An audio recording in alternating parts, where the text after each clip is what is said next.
This channel does not promote any violent, harmful, or illegal activities. All content provided by this channel is meant for an educational purpose only.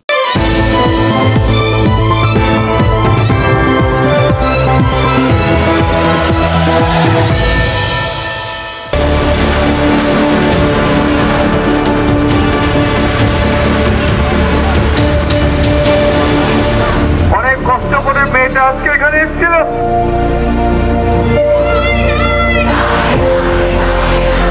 বিচার আমরা অত সহজে পাবো না।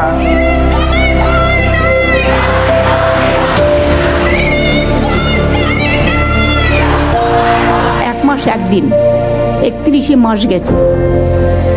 আমি অনুরোধ করব পুজোতে ফিরে আসুন, উৎসবে ফিরে আসুন।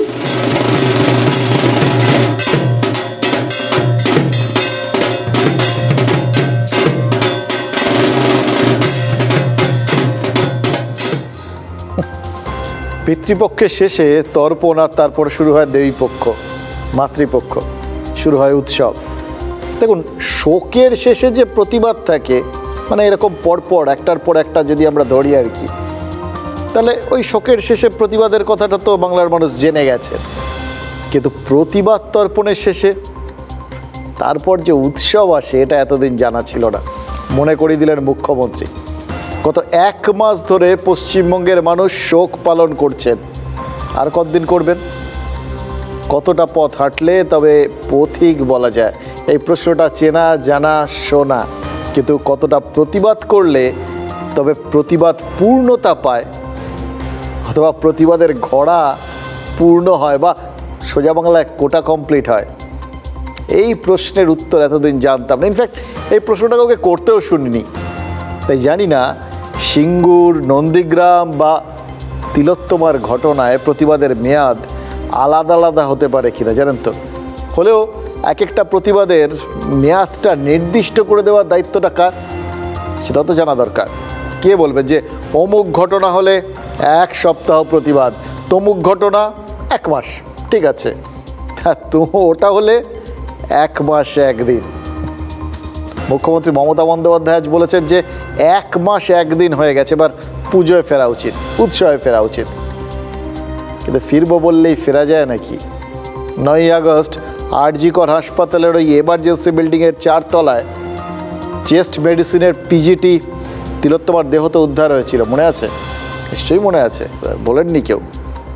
সেই জন্যই তো রাজপথে এত মানুষ। তাই জন্যই তারা বলেন যে ভুলি নাই, রাজপথ ছাড়ি নাই। কী অভিযোগ উঠেছিল মনে করে দিচ্ছি জাস্ট। ধর্ষণ আর খুন। আজকে কত তারিখ? 9ই সেপ্টেম্বর। কদিন হলো? এক মাস। কি জানা গেল? এরপর উৎসবে মাতা উচিত, পুজোয় মাতা উচিত। কি জানা গেল না এখনো?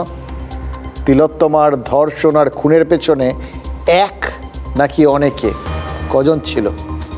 এখনও জানা হলো না কেন তিলোত্তমার এই পরিণতিটা হলো।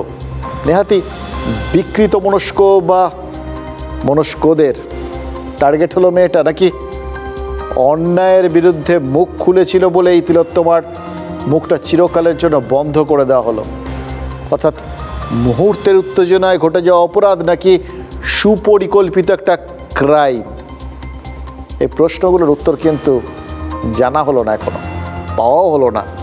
হবে কি? অপেক্ষা। দেখুন, প্রশ্নের উত্তরগুলো পাওয়া যায়নি বলেই তো আজ রাত 9টার থেকে 9 মিনিটের জন্য সব কিছু স্তব্ধ করে দেওয়ার কর্মসূচি নিয়েছেন অনেকে। রাস্তাঘাট, দোকানপাট, যে যেখানে আছেন প্রতিবাদ করছেন আজ, কাল, পরশু। এমনকি মহালয়ার ভোরের প্রতিবাদ কর্মসূচিও মোটামুটি একটা ফাইনাল হয়ে গেছে। ঠিক হয়েছে যে মহালয়ার ভোর দখল হবে। কিন্তু রাজ্যবাসীর এই যে কষ্টে থাকা, শোক পালন, এটা মনে হচ্ছে মুখ্যমন্ত্রীর ভালো লাগছে না।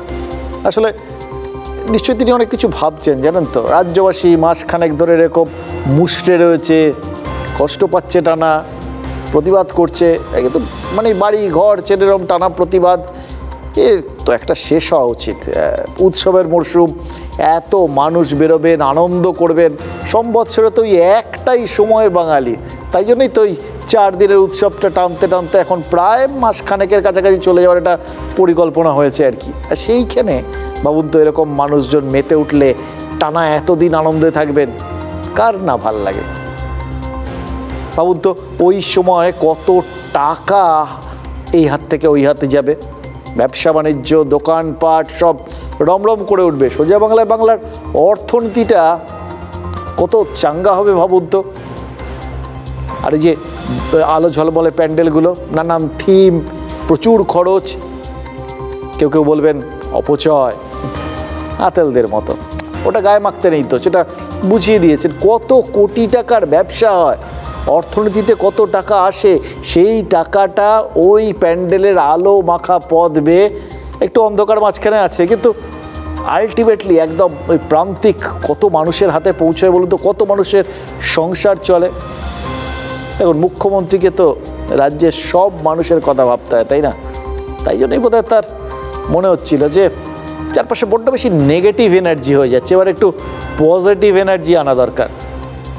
তাই ওই বাঙালির চিরকালীন আবেগকে তিনি হাতিয়ার করেছেন। শোকময় দেবীপক্ষ নয়, তিনি উৎসবময় দুর্গাপুজো চাইছেন। রাতের বেলায় পুজোর সময় পুলিশ রাত জেগে পাহাড় দেয়, কোনো দুর্ঘটনা ঘটলে পাহাড় দেয়, দাঙ্গা হলে পাহাড় দেয়, দুর্যোগ হলে পাহাড় দেয়। কিন্তু প্রতিদিন রাতে আপনারা যদি রাস্তায় থেকে, অনেক মানুষ তো ডিস্টার্ব হয়, অনেক এলাকায় অনেক বয়স্ক মানুষ আছে, মাইক লাগালে তাদের ঘুমের অসুবিধেও হয়, যার জন্য নিয়মও আছে পলিউশন কন্ট্রোল বোর্ডের, 10টার পর মাইক বাজানো যাবে না, বা এত স্পিডে মাইক বাজাবেন, তার বেশি বাজানো যাবে না। তা সত্ত্বেও আমরা সব ছেড়ে দিয়েছি। 1 মাস তো হয়ে গেল, আজকে 9 তারিখ, 1 মাস 1 দিন, 31শে মাস গেছে। আমি অনুরোধ করব, পুজোতে ফিরে আসুন, উৎসবে ফিরে আসুন, আর সিবিআইকে বলবো তাড়াতাড়ি বিচারের ব্যবস্থা করুন। দেখুন, সেই যে প্রথম 14ই আগস্ট দেখেছিলাম, সব বাড়ির থেকে কত মানুষ নেমে এসছেন, সব বাড়ির থেকে প্রায় মায়েরা, বোনেরা এবং তার সাথে অনেক বয়স্ক মানুষ। তারপর থেকে প্রত্যেক দিনই আমরা বিভিন্ন জায়গায় যে মানুষজনকে রাস্তায় নেমে আসতে দেখেছি, রাত দুপুরে নেমে এসে যারা প্রতিবাদ করেছেন, প্রায় প্রত্যেক দিনই রাত 12টা বেজে গেছে, রাস্তা ছাড়েননি কেউ। তার মধ্যেও প্রচুর বয়স্ক মানুষ ছিলেন। কিন্তু সত্যি সত্যি তো তার বাইরেও অনেক বয়স্ক মানুষ আমরা খেয়াল করিনি, তারা তো বাড়িতে রয়েছেন। হয়তো এই যে স্লোগানের আওয়াজ, এই যে প্রতিবাদের স্বর, এটা তাদের খুব অসুবিধা করেছে। আর তাদের অসুবিধা না করলেও কারোর নিশ্চয়ই করেছে আর কি, সেটা তো বুঝতে পারছি। কিছু বয়স্ক মানুষের খুব অসুবিধা হয়েছে। কিন্তু সেটা বাদ দিয়ে এটা বুঝলাম যেরকম, সেরকম মুখ্যমন্ত্রীর কথা শুনে আরও কয়েকটা জিনিস বুঝলাম, জানেন তো। তিনি একসঙ্গে দুটো কাজ করলেন।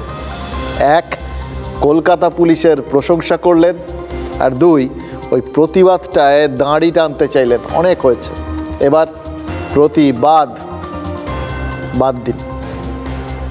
দেখুন, পুলিশ প্রতিবাদ সামলেছে, রাতভর মানুষ রাস্তা আটকে প্রতিবাদ করলেও পুলিশ কোনো ব্যবস্থা নেয়নি। রাত 10টার পর মাইক বাজিয়ে প্রতিবাদ সভা চললেও, যেটা ওই শুনলেন তো, দূষণ নিয়ন্ত্রণ পর্ষদের হিসেবে বেআইনি, শাস্তিযোগ্য অপরাধ।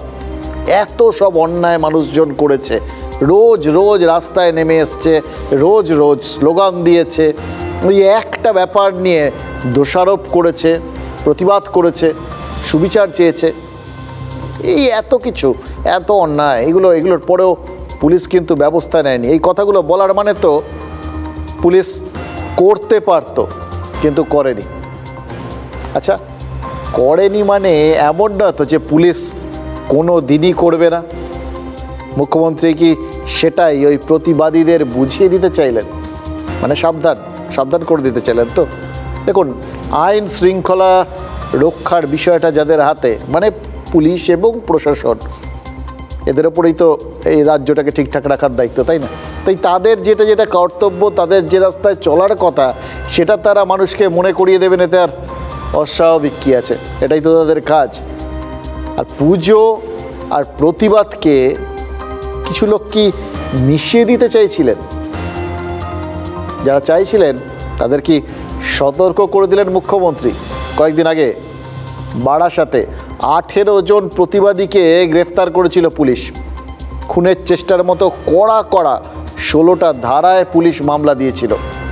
যদিও কোর্ট ওই বারাসতের 18 জনকেই জামিন দিয়ে দিয়েছিল, কিন্তু পুলিশ চাইলে যে এরকম ধরপাকড় আরও করতে পারত বা ভবিষ্যতে করতে পারে, মুখ্যমন্ত্রীর আজকের কথায় কি সেটার ইঙ্গিত না? বা এটাও কি আমাদের এখন সেটা বুঝে নিতে হচ্ছে না ওটা আসলে বিজ্ঞাপন ছিল?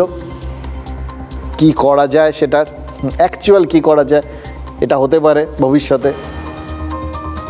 দ্বিতীয়ত, প্রতিবাদ বন্ধ করে পুজোয় যে মন দিতে বললেন মমতা বন্দ্যোপাধ্যায়, তার মধ্যেও তো একটা বাস্তববাদী চিন্তাভাবনা রয়েছে, জানেন তো।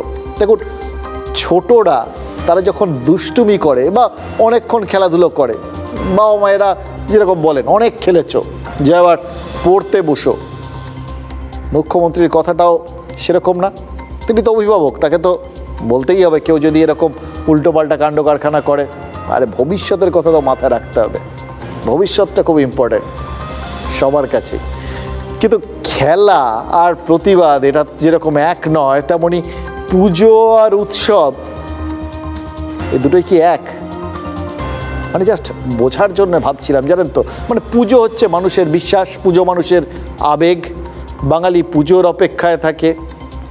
9 অক্টোবর আশ্বিনের শারদপ্রাতে দেবীর বোধন হয়ে যাবে, তিথির বাঁধন খণ্ডাবে না, পুজো আটকাবে না, এটা তো নিশ্চিত।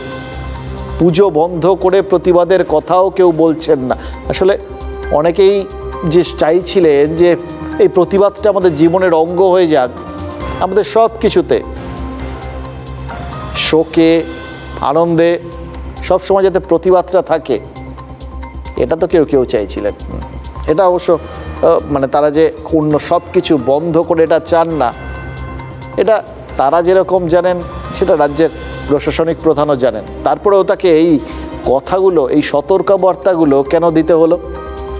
তার 13 বছরের সরকারকে আসলে সব থেকে কঠিন চ্যালেঞ্জের মুখ থেকে বার করতে এই উৎসবকেই কি তাহলে ঢাল করলেন মুখ্যমন্ত্রী? আজ তিনি শুধু পুজোয় ফেরার ঘণ্টা বাজাননি, পুজোর ঢাকে কাঠি বাজিয়ে দিয়েছেন, জানেন তো। ঢাকে কাঠি পড়লো আজকে, মুখ্যমন্ত্রী ফেললেন। হ্যাঁ, বলে দিয়েছেন কাল থেকে রাজ্য সরকারের ওই অনুদান বাবদ 85,000 টাকা ক্লাবগুলোকে দেওয়াটা শুরু হবে। এই টাকা হাতে পাওয়া মানেই আনুষ্ঠানিকভাবে পুজোর অনুষ্ঠান শুরু, বুঝতেই পারছেন, সরকারিভাবে শুরু আর কি। এবার কোনো ক্লাব যদি অনুদান না নেয়, তার পরিবর্তে অন্য ক্লাবকে সেই টাকাটা দিয়ে দেওয়া হবে বলেও জানিয়েছেন মুখ্যমন্ত্রী।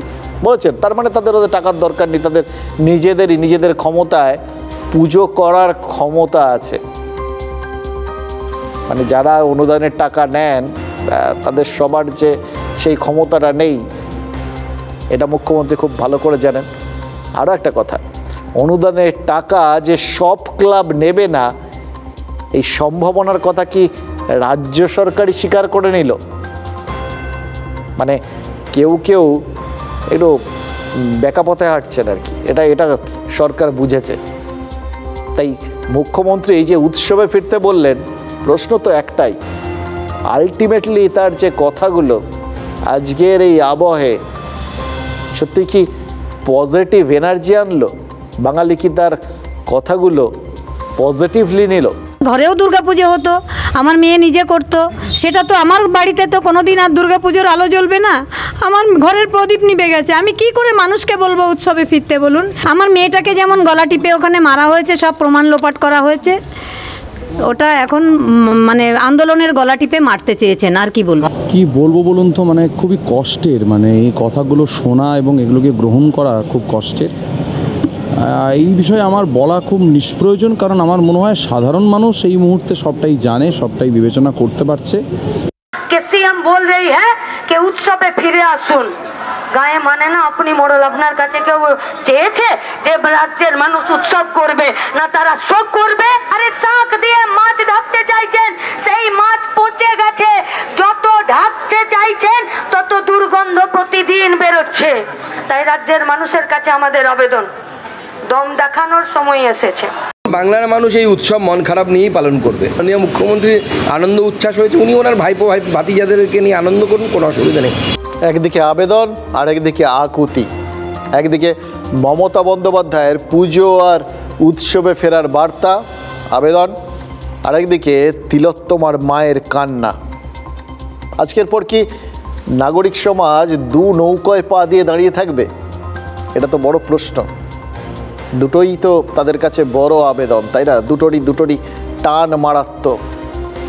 এক টানে তারা ওই কোনোদিন গিয়ে বুথের পথে হেঁটেছিলেন, একটা 34 বছরের সরকারকে উৎখাত করে এই দীর্ঘদিন ধরে 13 বছর ধরে একজন সরকারকে লালন পালন করেছেন।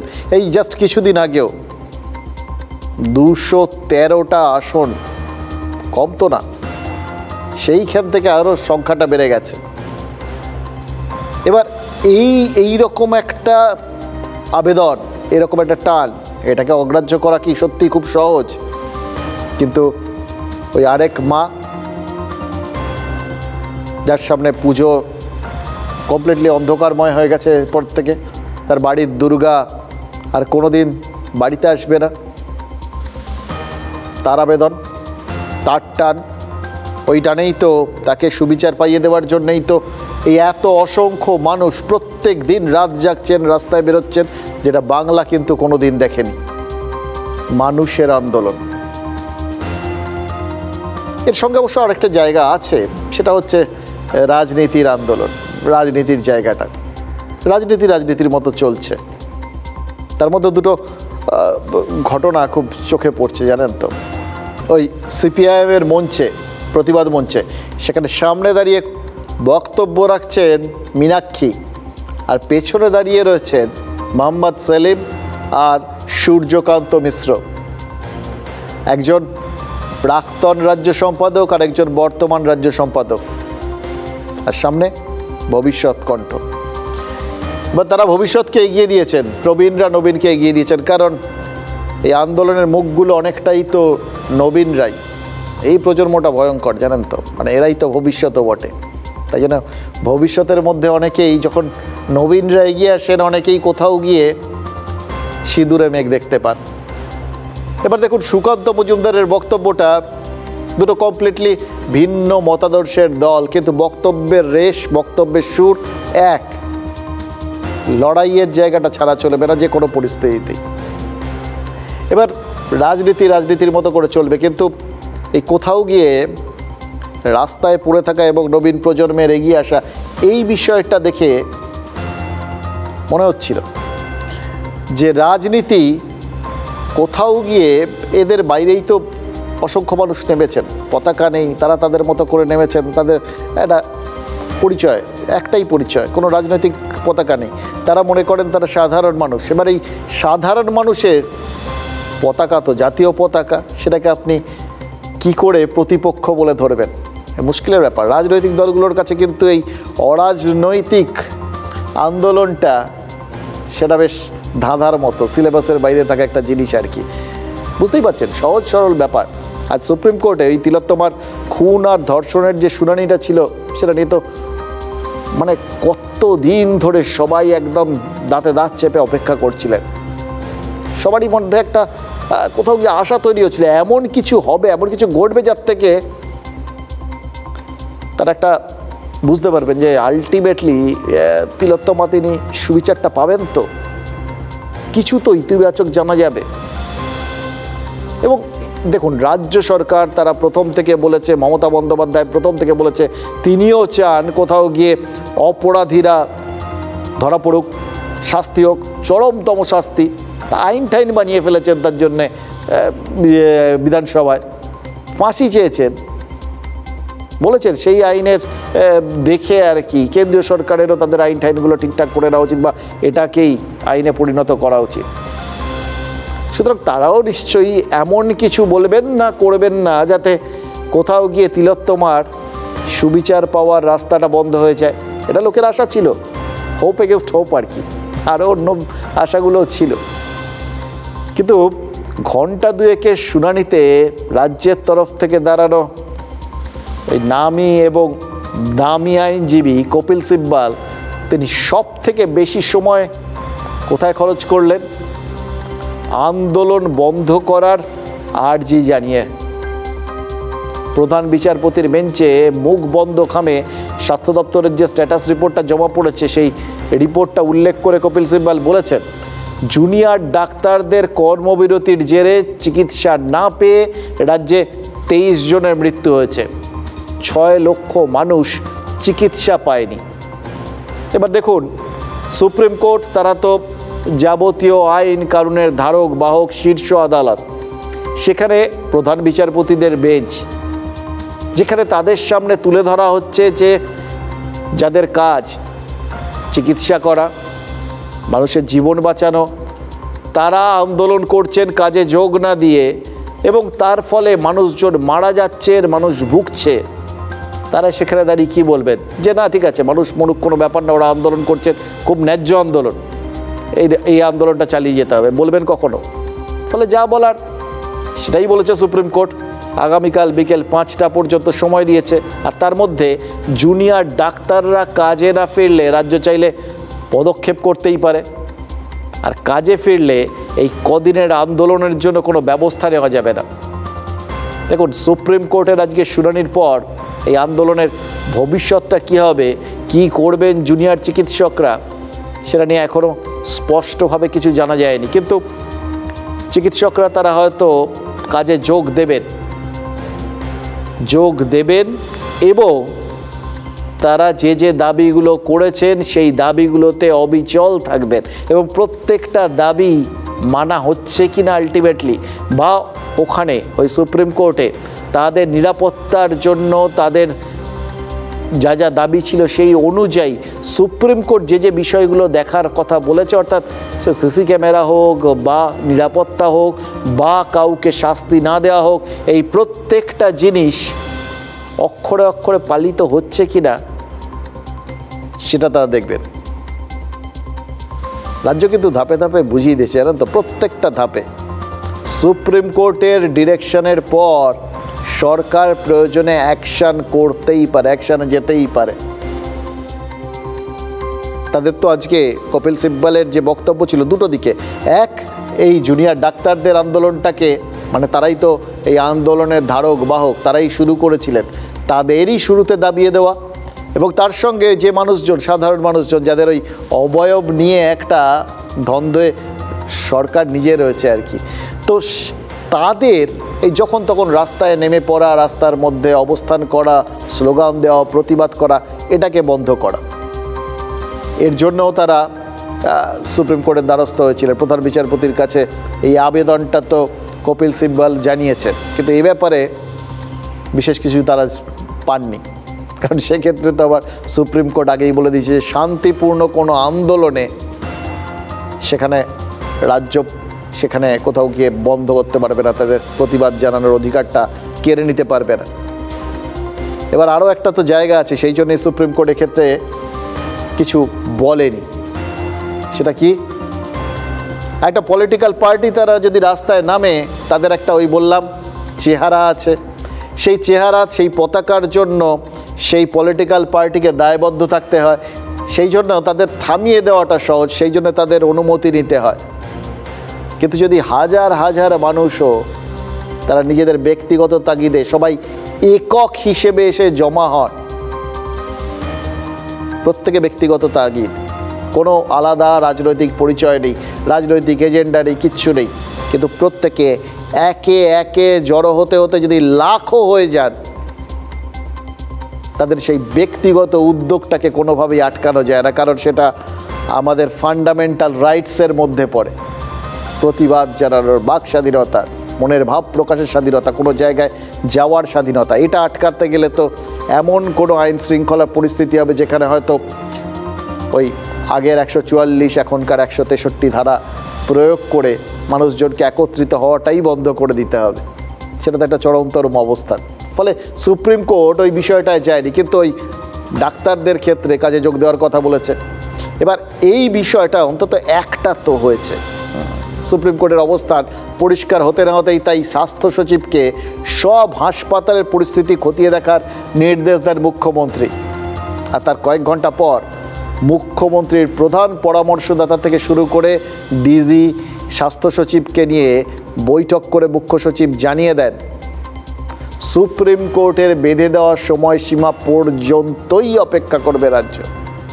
তার মধ্যেই আন্দোলন আর নিজেদের ভবিষ্যৎ ঠিক করতে হবে জুনিয়র চিকিৎসকদের। অর্থাৎ মুখ্যমন্ত্রীর কথায় যা প্রচ্ছন্ন ছিল ব্যবস্থা নিতেই পারি, কিন্তু কেন নেবো গোছের একটা আড়াল যে তিনি রেখেছিলেন সেই বক্তব্যটাই, সেই সতর্কবার্তাটাই স্পষ্ট করে দিলেন হুমকির সুরে মুখ্য সচিব।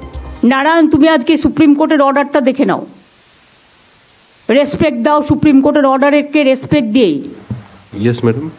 আমি খুশি যে পুলিশ কোনো অ্যাকশন যারা আন্দোলন করেছে তাদের বিরুদ্ধে নেয়নি। সুপ্রিম কোর্টও ডাক্তারদের রিকোয়েস্ট করেছে জুনিয়রদের কাজে জয়েন করার জন্য। আমিও ওই মিটিং থেকে রিকোয়েস্ট করব, দয়া করে আপনারা কাজে যোগদান করুন। যদি মনে করেন আপনাদের কিছু বলার আছেন, ইউ আর অলওয়েজ ওয়েলকাম। আপনারা 5 জন 10 জনের একটা টিম নিয়ে আসুন, আমি কথা বলতে পারি। আমাদের সকল ডক্টরসদেরকে, জুনিয়র ডক্টরসদেরকে, যাতে ওরা ওদের ডিউটিস গুলো রিজিউম করুক আগামীকাল 5টার মধ্যে। 100 কোটি টাকা নির্মাণ করেছি আমরা, এটা দ্রুততার সঙ্গে করবো। হয়ে গেছে, কোথায় হয়ে গেছে আমরা তো দেখতে পাচ্ছি না কোথাও। আমরা কি করে কাজে জয়েন করবো? অ্যাডভান্স অ্যাকশন নিতে চাইছেন, তারপরে তাহলে আমাদেরও কিছু নিতে হবে, বিকজ আমরা তো কাজে জয়েন করে মানে রেপ আর মার্ডার হয়ে যেতে পারবো না। যে কথাটা আজকে প্রধান বিচারপতি বলেছেন, যদি অনুগ্রহ করে তারা তাদের কাজে ফেরেন, কেননা 1 মাস ধরে আন্দোলন চলছে।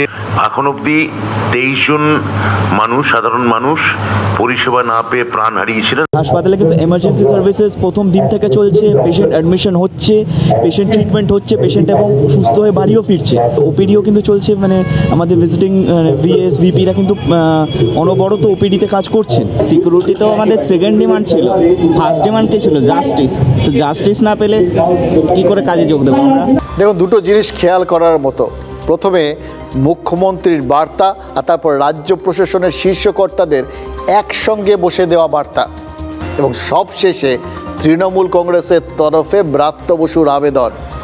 সরকার, প্রশাসন, শাসক, আন্দোলনকারী জুনিয়র ডাক্তারদের ওপর যদি এই ত্রিমুখী চাপটা বজায় থাকে, সেটা যদি একটু বেশি চাপের বিষয় হয়ে যায়, তার সঙ্গে তাদের জন্য একটু না এটা গরম হলে নরম ব্যাপারটাও আছে, আলোচনার রাস্তা। মুখ্যমন্ত্রী বলেছেন আন্দোলনকারীরা চাইলে তার সঙ্গে আলোচনায় বসুন, কিন্তু কাজে ফিরুন। একদিকে কাজে না ফিরলে পদক্ষেপের হুঁশিয়ারি, অন্যদিকে আলোচনার দরজা খোলা রাখার মধ্যে কি আন্দোলনকারীদের মধ্যে একটা কনফিউশন তৈরির কৌশল? দুটো তো উল্টোমুখী ব্যাপার। তিলোত্তমার মৃত্যুর পর এই আন্দোলনকারীদের প্রবল দাবির মুখে ইস্তফা দিয়েছিলেন সন্দীপ ঘোষ, মনে আছে? আরজি করের প্রিন্সিপাল। এবার তিনি যখন ইস্তফা দেন, তখন সব থেকে বড় দাবিটা, সমস্ত অভিযোগের অভিমুখ তার দিকে ছিল। তিনি পদত্যাগ করলেন, কিন্তু মুখ্যমন্ত্রী কি বললেন তক্ষুনি? তাকে বোঝাচ্ছেন সরকার তাকে বুঝিয়ে সুচিয়ে 2 ঘন্টার মধ্যেই ন্যাশনাল মেডিকেল কলেজের অধ্যক্ষ পদে ফিরিয়ে দিয়েছিল। যদিও পরবর্তীকালে সন্দীপ ঘোষের গ্রেফতার হতে হয়েছে, তার জেরে তাকে সাসপেন্ড করতে হয়েছে, তবুও আরজি করে প্রাক্তন প্রিন্সিপালকে রাজ্য সরকারের ধরে রাখার চেষ্টাটা এত তাড়াতাড়ি তো আন্দোলনকারীদের মন থেকে মুছে যাওয়ার নয়। একইভাবে তারা তো তাদের আরেকটা অভিমুখ, মানে তাদের প্রতিবাদ এবং অভিযোগের আরেকটা অভিমুখ, সেটার সম্পর্কেও তো একই মনোভাব দেখেছেন রাজ্য সরকারের। একইভাবে গত সপ্তাহে কলকাতার পুলিশ কমিশনারের পদত্যাগের দাবি জানিয়ে লালবাজারে গেছিলেন জুনিয়র ডাক্তারদের ফ্রন্ট, মনে আছে আপনাদের? সারা রাত্রির ছিলেন। আজ কিন্তু মুখ্যমন্ত্রী পুলিশ কমিশনারের পাশে দাঁড়ালেন, সেই কমিশনার যার সাথে দেখা করে, যার টেবিলে সিট দ্বারা রেখে দিয়ে তারই পদত্যাগ দাবি করে এসেছিলেন জুনিয়র ডাক্তাররা। মুখ্যমন্ত্রী আজ কি জানালেন? বললেন বিনীত গোয়েল এই কদিনে বারবার পদত্যাগ করতে চেয়েছেন, কিন্তু তিনি পুলিশ কমিশনারকে বুঝিয়ে সুঝিয়ে ঠেকিয়ে রেখেছেন। তাহলে প্রথমে সন্দীপ ঘোষ আর তারপর বিনীত গোয়েল পুলিশ কমিশনার, এদের এই যে বোঝানোর চেষ্টা, দুজনের সম্পর্কেই রাজ্য সরকারের ঠিক একই নিক্তিতে মাপার চেষ্টা, পাশে থাকার চেষ্টা, এটা আন্দোলনকারীদের সাথে সরকারের দূরত্ব আরও বাড়াবে না তো? দুয়ারে আলোচনা প্রকল্পে জুনিয়র ডাক্তারবাবুরা এরপরেও ভরসা করতে পারবেন তো?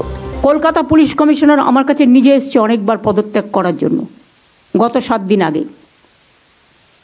সামনে পুজো, আপনারা এবার আমায় বলুন ল অ্যান্ড অর্ডার লোকটাকে তো জানতে হবে যে থাকবে কোন পাড়ায় কোন পুজো হচ্ছে, পুজো কমিটিগুলো কী থিম করছে, কোথায় কি পুলিশ পোস্টিং আছে।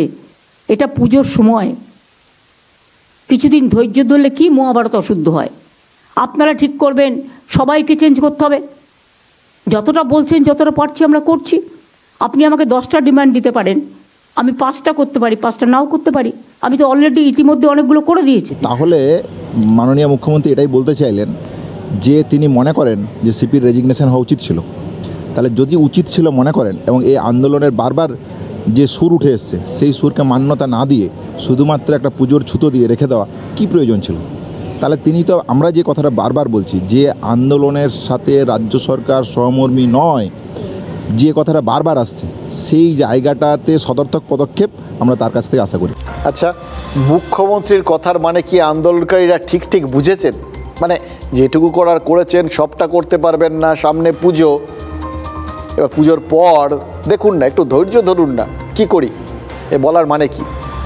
তিলোত্তমার মৃত্যুর পর তথ্য প্রমাণ লোপাটের অভিযোগ, সেমিনার রুম ঠিকঠাক ঘিরে রাখতে না পারার অভিযোগ, 14ই সেপ্টেম্বর রাতে আরজি করকে হামলাকারীদের থেকে বাঁচাতে না পারার দায়, এই 3টে ব্যর্থতাকে হাতিয়ার করেই তো ওই বিনীত গোয়েলের অপসারণ চেয়েছিলেন জুনিয়র ডাক্তারবাবুরা। মুখ্যমন্ত্রী কি তাহলে সেই কলকাতা পুলিশের সেই ব্যর্থতাগুলোকে মেনে নিচ্ছেন? মেনে নিয়েও কি পুজোয় আইন শৃঙ্খলা রক্ষার স্বার্থে বিনীত গোয়েলকে ওই বুঝিয়ে সুঝিয়ে সিপির চেয়ারে রেখে দিচ্ছেন? এবার তাহলে ভাবুন, মানে কলকাতা পুলিশের কি হাল এই মুহূর্তে। আর কাউকে পাওয়া যাচ্ছে না।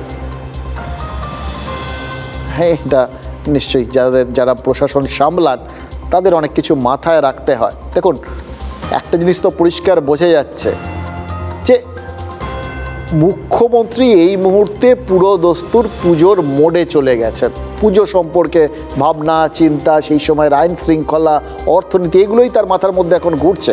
অনেক বৃহত্তর চিন্তাভাবনা তাকে তো ডেফিনেটলি করতেই হবে।